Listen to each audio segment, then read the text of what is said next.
Salam saudara yang terkasih dalam Tuhan kita Yesus Kristus. Kita bersyukur pada pagi hari ini kita kembali dibangunkan oleh pertolongan Tuhan dengan sangat baik sekali pada pagi yang indah ini. Tentu semuanya itu bukan karena usaha kekuatan kita semata, namun karena campur tangan Tuhan dalam hidup kita.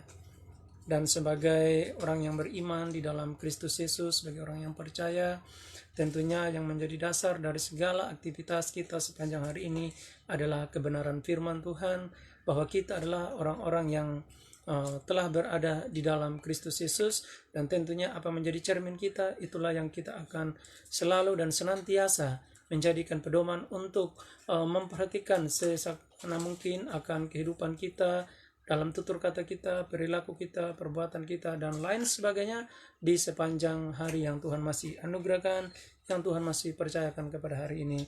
Saudara yang terkasih dalam Kristus Yesus, hari ini saya mau berbagi kebenaran firman Tuhan yang terambil di dalam kitab Ibrani, pasalnya yang ke-10, ayatnya yang ke-10, yang berkata demikian. Dan karena kehendaknya inilah kita telah dikuduskan satu kali untuk selama-lamanya oleh persembahan tubuh Yesus Kristus. Saudara yang terkasih dalam Tuhan kita Yesus Kristus, kitab Ibrani mau memberitahukan kepada kita bahwa dengan kematiannya Tuhan Yesus di atas kayu salib 2000-an tahun yang lalu, itu adalah wujud nyata, itu adalah bukti bahwa benar-benar apa yang menjadi kehendaknya untuk dia datang di bawah kolong langit ini, di dunia ini, adalah menguduskan kita semua di dalam Kristus Yesus. Seperti ada pujian yang berkata, dihapuskan dosaku hanya oleh karena darah Yesus. Jadi kehendak Tuhan atas kehidupan kita ketika dia datang di dunia ini adalah menguduskan kita di dalam Kristus Yesus. Apakah kita, saudara yang terkasih dalam Tuhan kita Yesus Kristus, telah ditebus oleh darah Yesus Kristus yang tumpah di atas salib yang kudus di Bukit Golgota 2000-an tahun yang lalu, dan tentunya semuanya itu telah berlaku dalam diri kita. Tetapi saudara yang terkasih dalam Tuhan kita Yesus Kristus, mungkin kita sering dan selalu ditipu oleh apa yang kita ucapkan, oleh apa yang kita lakukan, bahkan oleh apa yang sering kita kerjakan dalam hidup kita, sehingga kita selalu dan sering, bahkan senantiasa kita berkata kita belum dikuduskan oleh darah Kristus Yesus. Dikuduskan itu adalah journey, adalah sebuah perjalanan, adalah proses dalam kehidupan kita. Tetapi saudara yang terkasih dalam Tuhan kita Yesus Kristus, hari ini kitab Ibrani memberitahukan kepada kita, mengrimainkan kepada kita, mengingatkan kepada kita bahwa sesungguhnya kita telah dikuduskan sekali untuk selama-lamanya oleh persembahan tubuh darah Kristus Yesus. Jadi saudara yang terkasih dalam Tuhan Yesus, jangan kita mengambil perilaku, tindakan, ucapan kita yang sempat kita kerjakan di bawah kolong langit ini untuk menilai, bahkan untuk menjadi hakim atas diri kita sendiri. Tetapi biarlah kebenaran firman Tuhan yang datang dalam hidup kita, yang datang dalam hati kita. Bahkan Alkitab telah berkata, firmanku kutuliskan di dalam loh hatimu.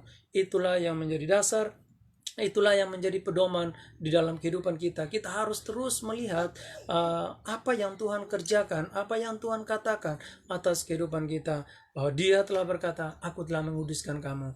Tetapi kita selalu ditipu oleh daging kita, perilaku kita. Kita selalu melihat perbuatan kita, kita selalu melihat perilaku kita, sehingga kita menghakimi diri kita sendiri dengan berkata, saya belum dikuduskan.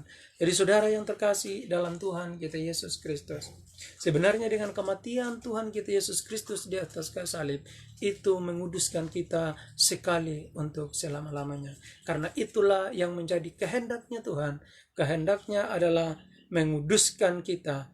Di sini saya ulangi lagi berkata, dan karena kehendaknya inilah kita telah dikuduskan satu kali untuk selama-lamanya. Dan kehendaknya Tuhan, saudara yang terkasih dalam Tuhan, untuk menguduskan kita sekali untuk selama-lamanya. Dan juga dikatakan di dalam 1 Tesalonika 4 ayat 3, karena inilah kehendak Allah pengudusanmu, yaitu supaya kamu menjauhi percabulan. Jadi kehendaknya Tuhan adalah menguduskanmu. Apakah kita telah dikuduskan?